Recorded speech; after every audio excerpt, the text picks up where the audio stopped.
Assalamualaikum warahmatullahi wabarakatuh. Assalamualaikum warahmatullahi wabarakatuh. Perkenalkan, nama saya Amalia Latifa dari kelas B. Dan saya di sini akan menjelaskan tentang materi gastritis.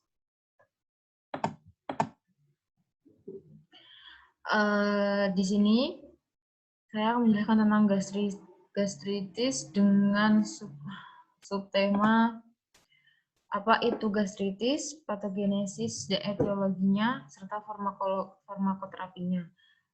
Sebelumnya, saya membuat PPT tidak begitu banyak isinya karena saya lebih menyukai PPT dengan poin-poin sehingga saya bisa menjabarkan. Saya akan memulai dari apa itu gastritisnya. Gastritis merupakan suatu kondisi inflamasi mukosa lambung yang menunjukkan perubahan yang berhubungan etiologi. Dalam gastritis ini tidak ada kategori dalam gastritis, hanya berdasarkan durasi perkembangannya, seperti gastritis reaktif, akut, serta yang kronik. Nah, pengertian lain dari gastritis sendiri yaitu gastritis biasanya diberi nama lain sebagai radang lambung yang disebabkan oleh arus balik getah duodenum yang bersifat alkalis karena mekanisme penutupan pilorus tidak bekerja dengan sempurna. Akan tetapi, di sini saya juga akan menerangkan tentang gastritis yang disebabkan oleh beberapa etiologi seperti Helicobacter pylori, serta beberapa faktor lain. Untuk patofisiologi dari gastritis sendiri yaitu ada penyebabnya seperti infeksi rotavirus yang mengakibatkan adanya inflamasi pada lapisan mukosa sehingga asam lambung yang mengikis jaringan mengakibatkan asam lambung yang mengikis jaringan lambung di dalamnya.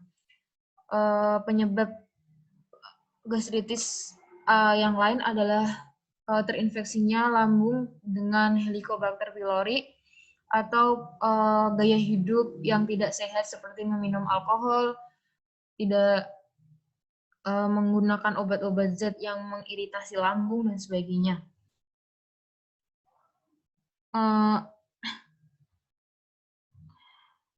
Patogenesis lain atau patofisiologi lain dari gastritis sendiri yaitu adanya infeksi mukosa pada lambung yang disebabkan oleh Helicobacter pylori yang akan mengakibatkan gangguan difus barir mukosa seperti adanya kemerahan serta inflamasi yang akan diperparah dengan adanya zat-zat korosif seperti penggunaan obat-obat NSAID dan sebagainya, serta adanya stres atau stimulan nervus vagus yang akan mengakibatkan refleks enterik dinding lambung sehingga menghasilkan hormon gastrin. Selanjutnya, ada gastritis yang berdasarkan pada waktu serta durasi perkembangannya. Di pertama ada gastritis reaktif. Gastritis reaktif ini diakibatkan oleh zat-zat luar seperti NSAID atau alkohol yang sudah saya sebutkan tadi. Nah, zat-zat luar seperti NSAID, apa sih NSAID itu? NSAID merupakan obat yang digunakan untuk meredakan nyeri seperti piroxicam, meloxicam, kemudian ada diclofenac sodium, ibuprofen, ketorolac, serta ada dari asamefenamet. Kepanjangan dari NSAID sendiri yaitu non-steroid anti-inflammation drug yang mana fungsinya mencegah adanya inflamasi atau pembengkakan. Alkohol sendiri juga akan memperparah memperparah adanya inflamasi di dalam lambung. Kemudian NSAID ini akan bersifat menurunkan sintesis prostaglandin sehingga akan mengiritasi asam lambung hingga menjadi naik. Kemudian ada gastritis akut yang akan dibedakan menjadi gastritis erosif akut dan non-erosif akut. Gastritis erosif akut terdiri dari 3 jenis, yaitu superficial, kemudian ada menginvasi lapisan mukosa, serta hemorrhage di lambung atau pendarahan. Jadi di erosif akut akan superficial itu mungkin seperti mulai adanya tanda-tanda kemerahan atau adanya iritasi ringan yang kemudian menginvasi lapisan mukosa, yang mana itu biasanya bakteri penyebab gastritis seperti Helicobacter pylori itu akan menginvasi lapisan mukosa sehingga terjadinya inflamasi atau kemerahan. Kemudian non-erosif akut juga disebabkan oleh Helicobacter pylori dengan jangka waktu yang lumayan pendek, 3 hingga sampai 5 minggu, yang biasanya ini terjadi pada anak-anak. Kemudian pada gastritis kronik disebabkan oleh Helicobacter pylori juga dengan waktu inflamasi 3-4 minggu. Yang ini untuk gastritis kronik membutuhkan segera penanganan sehingga agar tidak terjadi hemorrhage atau pendarahan. Kemudian pada etiologi sudah saya sebutkan tadi, pada infeksi Helicobacter pylori yang mengakibatkan dinding mukosa yang akan mengiritasi dinding mukosa sehingga akan adanya peningkatan asam lambung. Kemudian adanya peradangan mukosa lambung mengakibatkan rasa nyeri.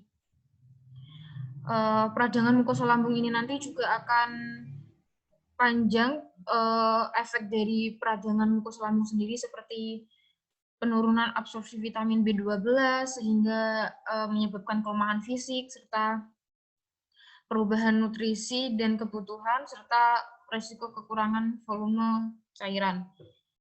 Dan juga bisa menyebabkan mual, muntah, diare yang berkepanjangan. Kemudian ada reaksi stres.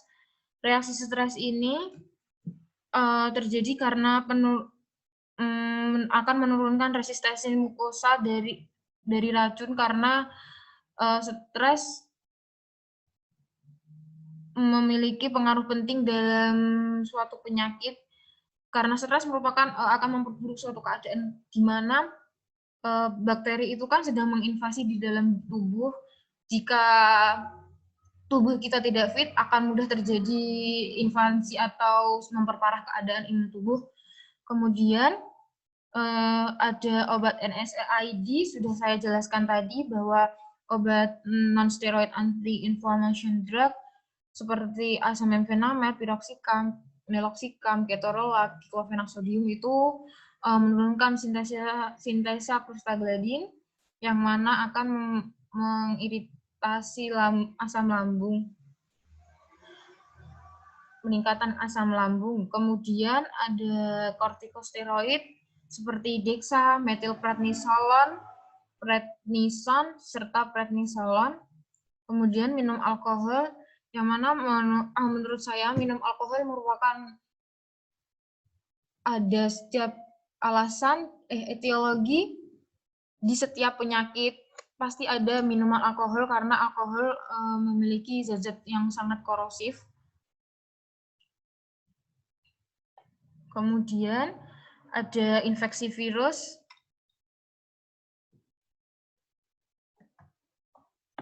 Kemudian ada epidemiologi. Penderita gastritis ini yang 50%-nya disebabkan oleh Helicobacter pylori, secara hingga 50% penderitanya itu disebabkan oleh Helicobacter pylori. Nah, kejadian di Indonesia ini cukup tinggi, dari 238 juta penduduk itu 274 ribunya mengalami kejadian gastritis. Kemudian ada manifestasi klinik. Manifestasi klinik ini rasa yang dirasakan oleh penderita gastritis seperti rasa perih di ulu hati, kemudian ada disertai mual muntah, kembung atau begah, kemudian sendawa, cepat merasa kenyang, dan rasa pahit di mulut atau di kerongkongan karena asam lambung yang naik. Kemudian ada terapi farmakologinya. Untuk terapi farmakologi, pertama ada pemberian antasida. Pemberian antasida seperti aluminium hidroksida, gelusil, kemudian ada polisilon. Nah, ini sifat dari antasida sendiri yaitu anstringen atau menyempitkan selaput lendir serta menutupi tukak dengan suatu lapisan pelindung. Kemudian ada histamin blocker atau antagonis H2 reseptor seperti simetidin serta ranitidin. Nah, cara kerja obat simetidin ranitidin ini mengurangi sekresi lambung dan pepsin.